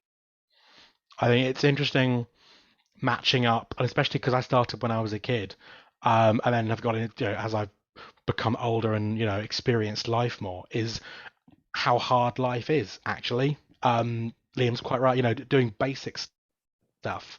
The idea of waking up in the morning, it's not put the kettle on, it's get some wood chopped to get a fire going. And on campaign, I can't imagine. I think that's my biggest thing is understanding how little I understand about that life. At all periods I do a whole mixture of things. I do from the 12th century through to the 1830s, and at every step of that, life was really quite tough. And I think matching up what I've read and matching particularly looking at my own research now, lining up accounts with what will happen. I mean, I see lots of discussions in period correspondence about the benefits of barracks versus civilian billets versus being at a camp. And that's a very small thing, but actually, I completely get why it's an important discussion to have as a commanding officer. Your men will not be happy if they are camping every day, especially in the Highlands of Scotland or the marshes of South England. So I think there's an appreciation for that life wasn't easy. The other thing I think I have learned is that horses are terrifying things. I just say, I know we've got a cavalryman in the room, but hard agree on that one, because when I was at the Ligny reenactment, I was doing some filming, and so you're standing there and it was pouring it down with rain, So you're standing there, sort of, you've taken your coat off, you're trying to protect the camera, and then along trots, and it's only 4 or 5 guys on a horse. And then they stop to chat to the guys who you're filming, sheltering from the rain. And the horse is just kind of fidgeting and it's turning. And you just think, that thing's got a mind of its own. That is terrifying. And the guy's not running at me. He's just standing there and he's got a fidgety horse. He hasn't raised his saber. He's not screaming blue murder. I tell you, I would not stand in the fighting line. I would run for the hills. And I'm not ashamed to admit the scale of my cowardice if somebody came charging at me on one of those. So I'm with you. But Liam, I'm sure you beg to differ. I do indeed. For me, horses are not terrifying, but I'm very lucky and fortunate to have had lots of exposure. And I think from a period context, to look at it from that, dare I say, early 19th century context, everybody would have had a lot more exposure. But having said that, I'm not sure I would be particularly happy about receiving a squadron of cuirassiers and I'm just kneeling down in the mud. Even with all of the horse knowledge in the world, yeah, I'm not. I think I'd be looking for the nearest tree, Zach. Glad to know it's not just me who's not particularly keen on that idea of just standing and waiting for them to turn away. Talking about climbing things, nice little segue, tenuous segue, but we'll take it nonetheless. I'm thinking particularly about people wanting shiny stuff, right? And I imagine the 95th has this all the time. People come in and they want the Major's uniform because they want to be Major Richard Sharp. And then you have to delicately explain to somebody, look, there are at best 2 majors in a unit, and if you want to wear the officer's uniform, you've got to buy the officer's uniform. And P.S., because you're an officer, no, you can't carry the Baker rifle with you the whole time because that wasn't regulation. And I imagine people get quite miffed. So do you get people who want to climb the ranks and who end up kind of falling out with one another because they want to be an officer, because they want to carry the sword and they want the fancy hat? And so you have sort of 4 people fighting over the colonel's position, and then you end up with sort of 10 members of the rank and file.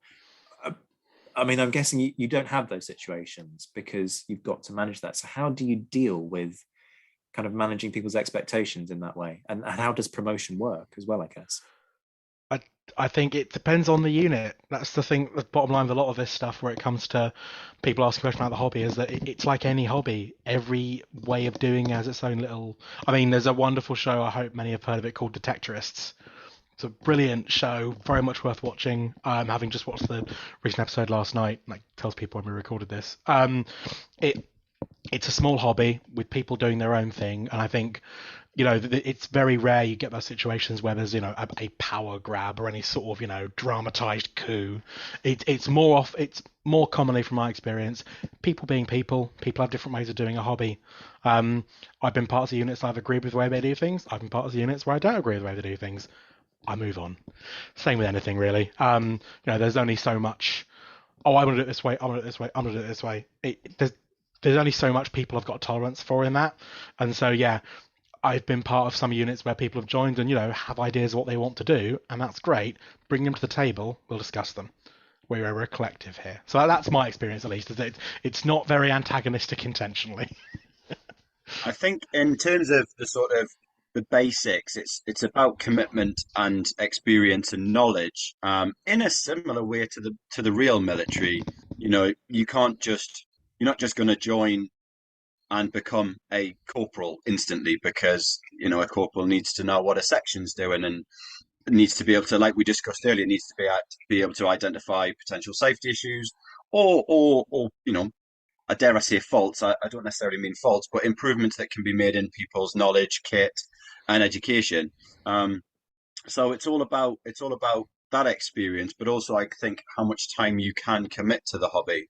It's important that if you have people in management positions, for a want of a better word, that they are more the people who can give more time, perhaps. There's no point in having a leader of a unit who is someone who is very busy in their real life and can't help organize events, get-togethers, training, things like that. So I think that's where the sort of promotion aspect comes from. But like Rory said, it's very different from unit to unit, and no one's ever going to tell another unit that they're wrong and that they're the best or whatever. It almost sounds like running a charity. Quick, let's move on. I said to you at the start that I hadn't thrown any awkward questions in this, but perhaps I should revise that, because there are a couple incoming that are tougher questions, and it's important to ask tougher questions about these kinds of things. And actually, I've had some of these conversations with you anyway, so I know you're happy to look at some of these issues. I'm always struck, first of all, by the fact that Napoleonics benefits from the fact that we don't have any ultra-ick units. And what I mean by ick is that, for example, within the Second World War reenactment community, you do get some people who like to dress up as the Gestapo. And I happen to know from speaking to people who organize certain reenactment events that their stance is, well, it's your choice what you do with your spare time, but what we might do is, kind of give you a tent sort of over there, and, you can go off and do your Gestapo thing, and please just don't bother us with it. Now, we don't have that problem. But nonetheless, there are going to be those who are just going to dismiss reenactment as, inverted commas, playing soldiers. And there are going to be some who call into question how appropriate it is to do reenactments in particular locations. So, for example, is it wrong to be reenacting on the battlefield of Ligny? Well, there's two arguments to that. One is that ultimately it's a field, right? And by doing it on location, you're drawing attention to the fact that this is a representation of what happened 200 years ago. The flip side is that you go, well, this is also a place where people died, and you're simulating that. And that's a difficult one. How do you navigate the need to be tasteful? And I guess, what would you also say to the detractors on this? Because I wouldn't, necessarily agree. That there is time and place, and there's an importance in doing this in the, inverted commas, right way. But this idea that it shouldn't happen, I'm not sure I entirely agree with. I think you're right, Zach. I think it's all about sort of attitudes, being public facing. I think it's really important that we maintain that accessibility. A great one to refer back to is Waterloo and the sort of the environs of that, like Ligny and I was in Hougoumont in June for the recreation. And I think it's great to bring that to the fore. It brings great questions to the fore. It brings education. And I think it's about attitude. Having been a soldier myself, I'd like to think that the men that served there would maybe appreciate that. And, it's that form of remembrance. If we just plow over these fields and build car parks, it's just going to slip from public memory. And by holding these events on the ground, it gives remembrance, and it gives kudos to the acts of courage and bravery and sacrifice that happened on that ground. Now, what I'm not saying is that we all turn up in caravans or motorhomes with loud music and a lot of beer, and it's just a great jolly up. I think done in the right way, done in an educational way, and in an accurate way, to make it that public spectacle.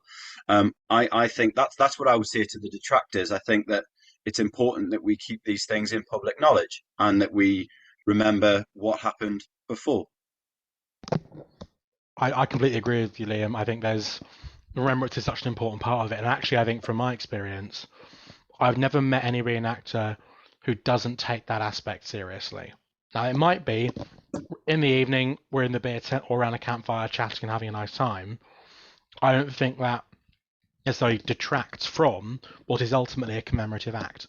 And I remember particularly at Waterloo 200, such a big occasion anyway, but everyone was there, and everyone attended the commemorations, and everyone was there at the memorials, and it wasn't ever considered not to be part of it. And the same with, I've been at events in Ireland, and I was there with the 44th. We did some commemorations for Vinegar Hill. Now, for those who aren't aware, it's not a particularly nice bit of British Army history. It's very much not a nice bit of British Army history. It's a very important part of Irish history. And so, being able to be part of that, we were there as guests. We were treated very well. And actually, it was a collaborative occasion of commemoration. Now, what we were doing historically was not pleasant at all. That doesn't mean that the spectacle isn't an enjoyable spectacle for what it is.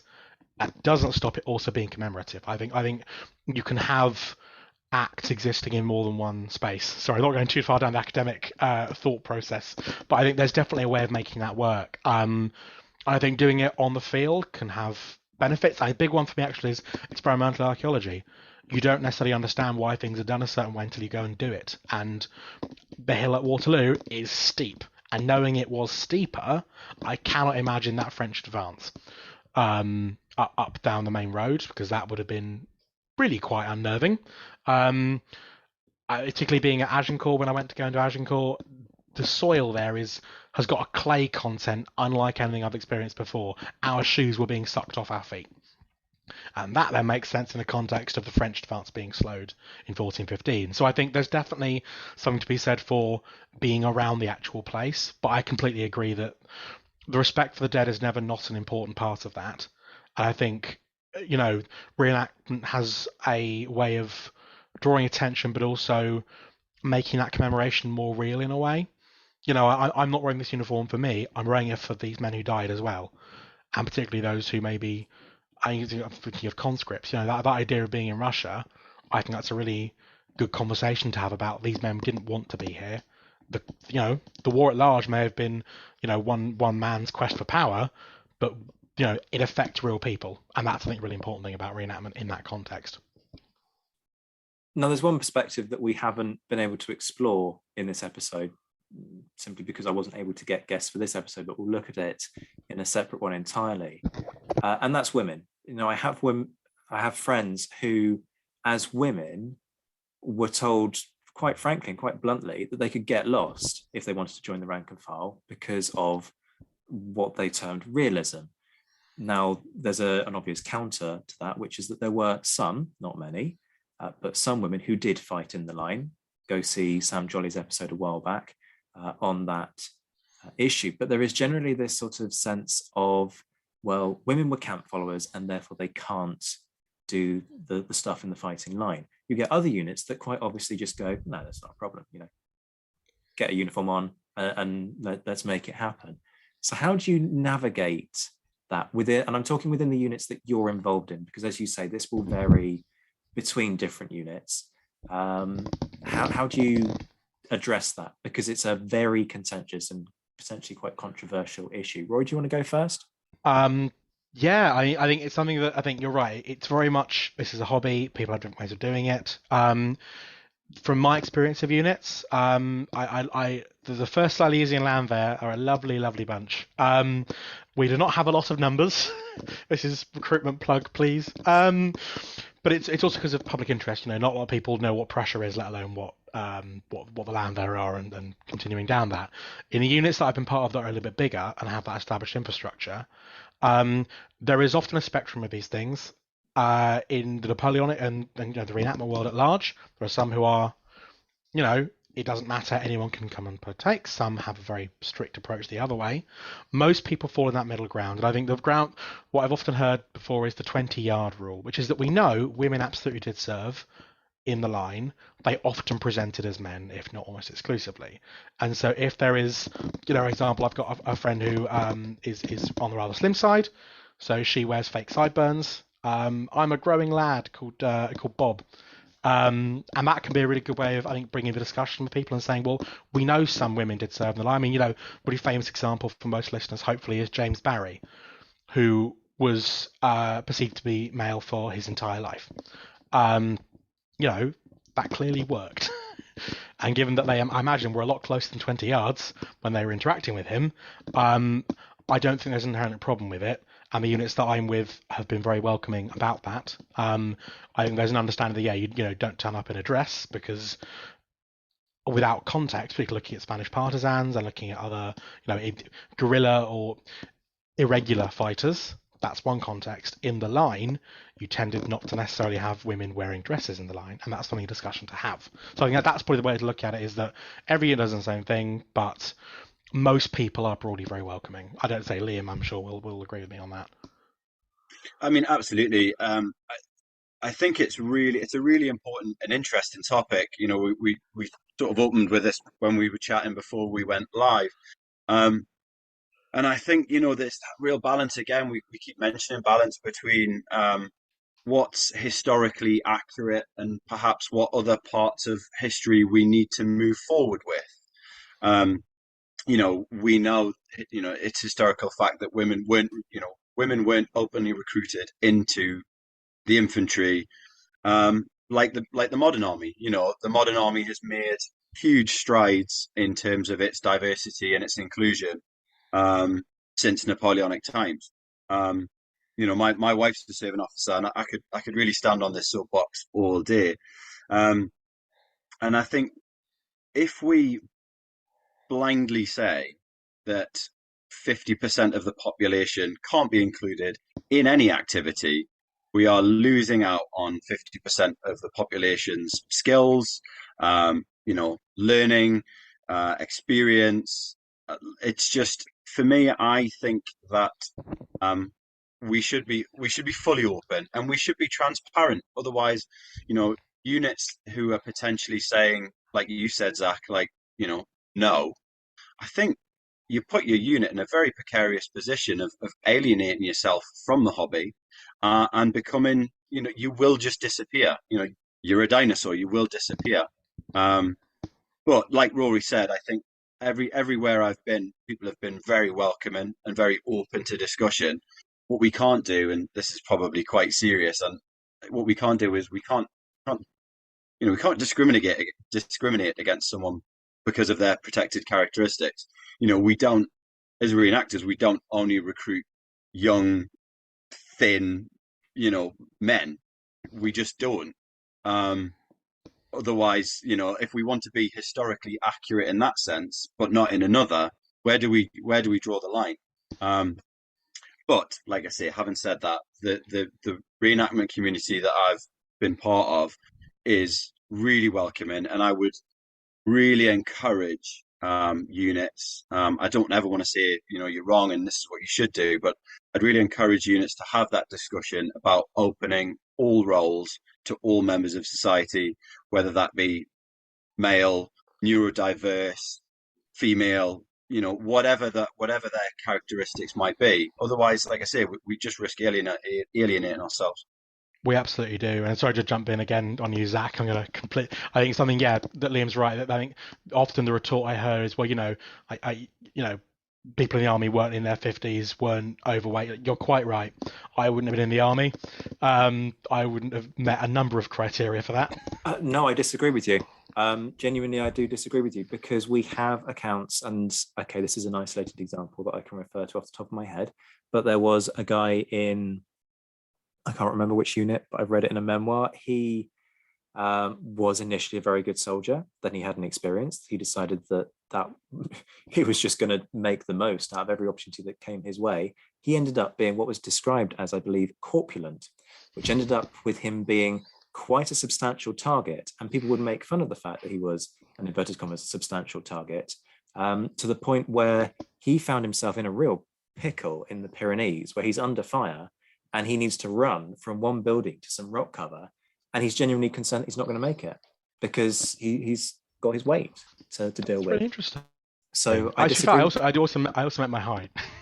I also my eyesight and the fact that like I say, it's one of those things. I think there's lines to draw, and I think we can. That is interesting. I didn't realise. I shall note for the future. But I think it's important to acknowledge that that there is a line that some people have drawn around what we consider to be authentic. Everything outside of that isn't. And I think it's more important to have inclusion. And I'm going to lead us on to the next sort of thing anyway, in a way, which is that, of course, not, all men in a military context, not all of them would be soldiers anyway. Military camps were not full of soldiers. They were full of people involved with the army. And so there's absolutely room for discussion about other roles available. And that's particularly becoming a bigger presence in the American War of Independence world, North America, where there is a really big push for civilians, because ultimately the War of Independence, most people experienced as a civilian, not as a soldier. Precisely right. It is fundamentally a militia force, and so this idea that people will, need to occupy both spaces is important. So again, nice segue. Appreciated. You've got an innate kind of podcast host just waiting to flourish out of you there, Rory. So tell us about traditional inverted commas camp follower roles. What do the women in your units end up doing if they decide to be involved in that capacity? But equally, the men who choose to be involved in that capacity, what do they end up doing?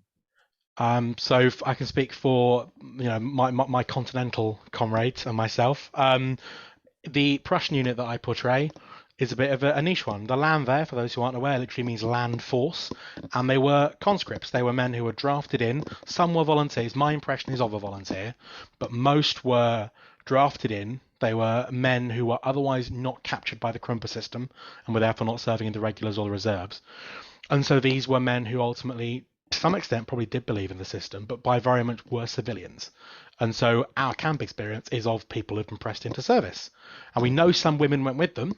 In our case, the women, we have a mixture of different nationalities, particularly given previous service experience. And so we have much more of an experience of we are civilians who are in uniform. And so that for us as a camp experience is less military regulation in the same way. My French unit and the French Brigadier General, we know a lot about women in the army and women who sort of served alongside the army.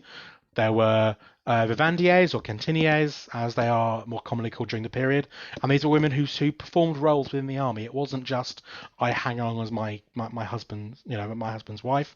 They were there as paid contractors, effectively, I guess is the best word. And please feel free to listen to Sam Jolly for more about this than me. But there also were blanchiseuses, and my partner does that, and it's a laundress impression.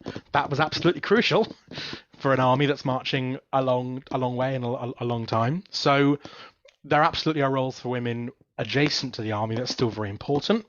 We also have our medic and his partner who are heavily involved in talking about period medicine and period combat medicine particularly. That's his specialism.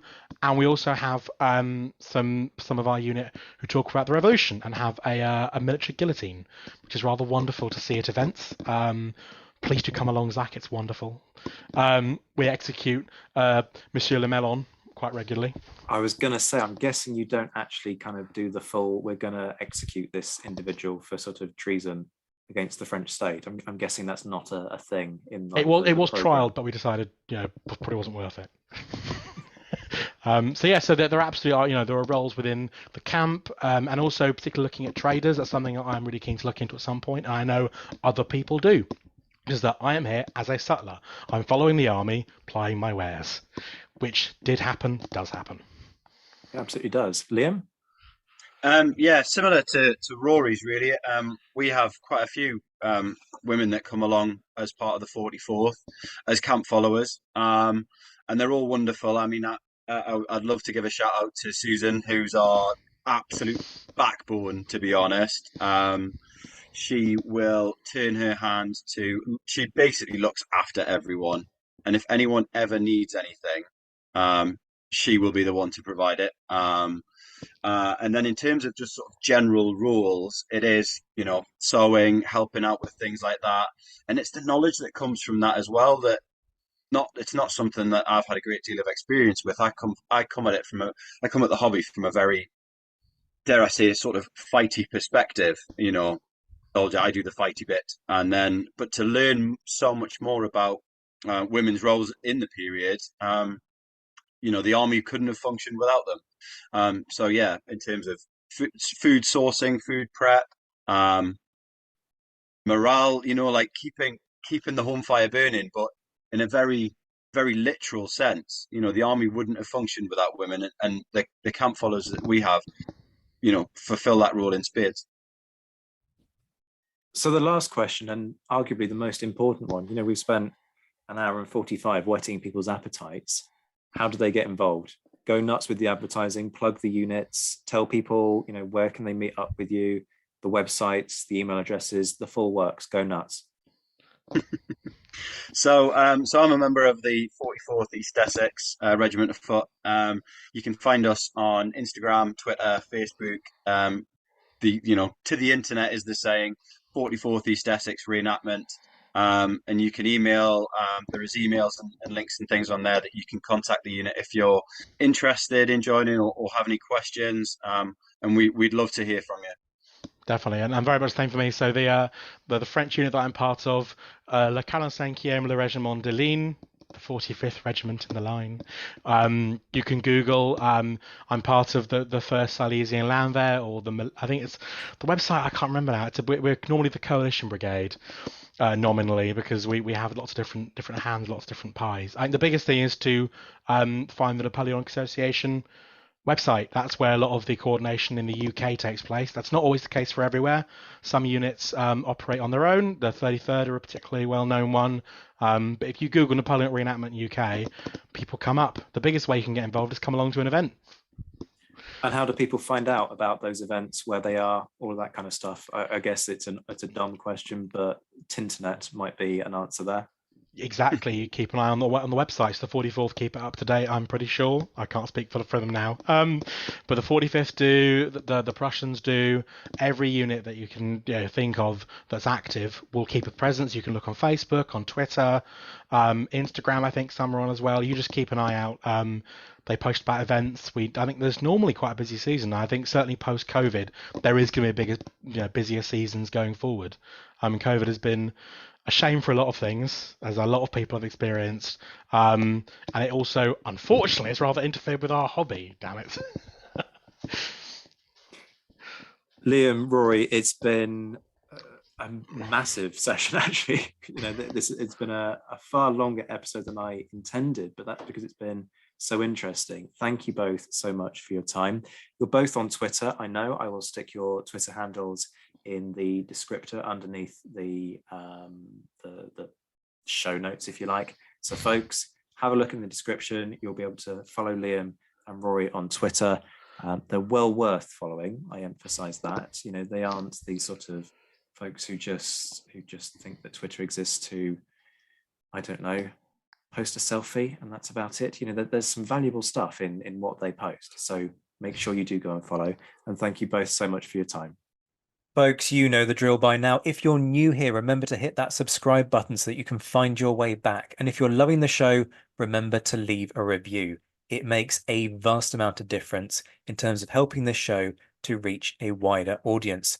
Much love to all of my Patreon supporters who hopefully are going to start enjoying some slightly different elements of the perk package. Shout outs to my mentioned in Dispatches patrons: Rob Griffith, Brendan Teeling, Beatrice de Graaf, Lynn Dawson, Lucy Tatner, Jim Deary, Josh Keeney, Colin Fieldhouse, Stephen Colson, Jim Getz, Stephen Gillen, Hugh Brennan, Alistair Campbell-Grieve, Andy Meakin, Mark Anscombe, Rob Coughlin, Bruins Girl, Noah Fink, Mark Trowbridge, Miles Reedy, Nick Overland, Graham Goodwin, Chris Pramas, Anthony Gumbau, Anonymous American, Martin Pisani, Auric Decado, James Flueck, Roger O'Donnell, Natasha Hobday, Rod Schwager, Chris Kimball, Gary Dennis, David Graylick, Ted Andrews, David Malinsky, Richard Anderson, Arthur Forgy, Sam Moore, Wyatt Pollock, Carol Dixon Smith, Roland Shark, Jason Moran, and Mark Chestnut.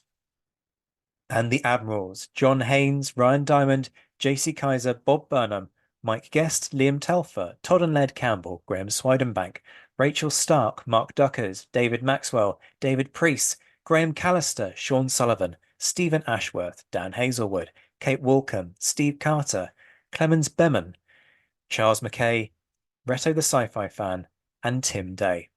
I'll be back very soon, but until then, I'm Zach White. This has been the Napoleonic Wars Pod. Take care of yourselves, my friends. Stay well, stay safe, and as always, thank you for listening.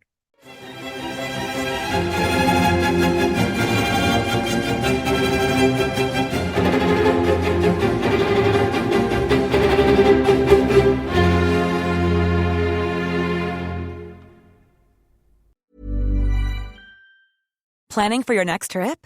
Elevate your travel style with Quince. Quince has all the jet-setting essentials you'll want for your next getaway, like European linen, premium luggage options, buttery soft Italian leather bags, and so much more. And is all priced at 50 to 80% less than similar brands. Plus, Quince only works with factories that use safe and ethical manufacturing practices. Pack your bags with high-quality essentials you'll be wearing for vacations to come with Quince. Go to quince.com/pack for free shipping and 365-day returns. Hey marketers, advertisers, and business owners. Find yourself chatting up the same audience in the same places, using the same old lines?